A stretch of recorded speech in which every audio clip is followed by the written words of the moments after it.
Welcome to another Tax Tip Thursday. I know it's been a while since I've been on here, but finally got some time, in between being a husband, a teacher, an accountant. It's a lot of work. So I hope that you are doing well. I hope that this video helps you out a lot, those business owners who are looking to apply for the PPP loan or who have already applied to the PPP loan. If you want to know what PPP stands for, that is the Paycheck Protection Program loan, the Paycheck Protection Program loan. And so there's 4 things that I'm going to discuss, and those 4 things are very important. So please pay attention. We're going to talk about why I recommend setting up a separate payroll account if you don't already have one.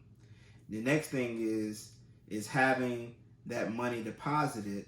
So the money that you get from the Paycheck Protection Program, to deposit that money inside the payroll account. And then the third thing is to make sure you're setting up this loan up in your accounting software. And then the fourth and last thing is definitely talking with your bank about the loan forgiveness. Okay, so let's get in it. Number 1, we need to set up the payroll account. I recommend this because it keeps everything clean. If you were to set up the payroll account, then that keeps that money separate from all the operating expenses. So that way you're making sure you're not overspending the payroll money into other areas that it don't belong. And so if you keep it separate, it's going to make sure that all that money from that loan is being spent on at least 75% of your payroll. In this case, it will be 100% of the payroll.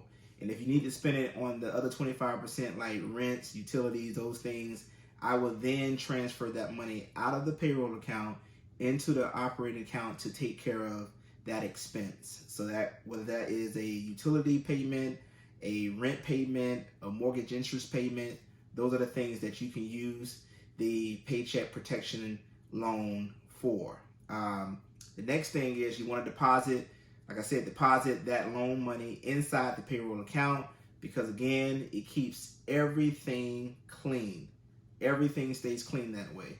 And so as you're running payroll, you're just paying, using that loan money up, and it will be easy to account for the 75% allocation of that loan towards payroll costs. So that's why I recommend setting up the payroll account. And then second, putting that money inside the payroll account. Now, let's talk about how we manage it. We want to make sure that that loan is recorded as a liability on your accounting records, okay? So in your chart of accounts, you need to have the accountant or your tax professional set that loan up. And that way we know that it's set aside, because it may, you may have to pay it back if you don't get the loan forgiveness, or you may have to put a portion of it back, because what if you get the emergency disaster loan? Then if you get that $1,000 for each employee, then that $1,000 is gonna now not qualify for the Paycheck Protection loan forgiveness if you get the $1,000 over here from the emergency disaster loan. So you gotta keep track of these things the right way. Good accounting is necessary, and good accounting is going to be required in this case. That the last thing I mentioned, the fourth thing, is to make sure you talk with the bank and ask them, how do I start the process to have my loan forgiven? This is a second process. This is not an automated thing that's going to happen. Just because the IRS said that this is a forgivable loan, it doesn't mean, not the IRS, I'm sorry. Just because the government said that this is a forgivable loan, it doesn't mean that it's going to automatically happen. There's some paperwork, there's some documentation, there's some things that needs to happen in order for the loan to be forgiven. And so that's a separate process that the banks are going to be responsible for spelling out to you.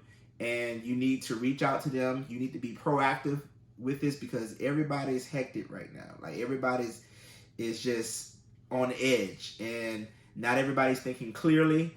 I know it takes a lot for me as an accountant, as a tax professional. I have to slow down and make sure that I'm processing things in the right order and saying the right things to clients and those things. But so we want to make sure that you are reaching out to whoever the lender is, whether it's your major bank or you reached out to a separate lender, whomever was the person that was the underwriter, whoever was the bank that gave you the loan, reach out to them and say, listen, I want to make sure my loan is forgivable. What is the process to make sure that it is?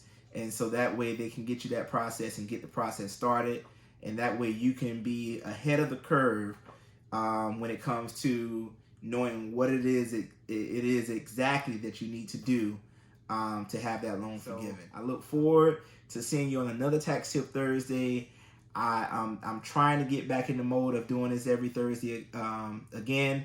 So just bear with me and trust me, you will be hearing from me.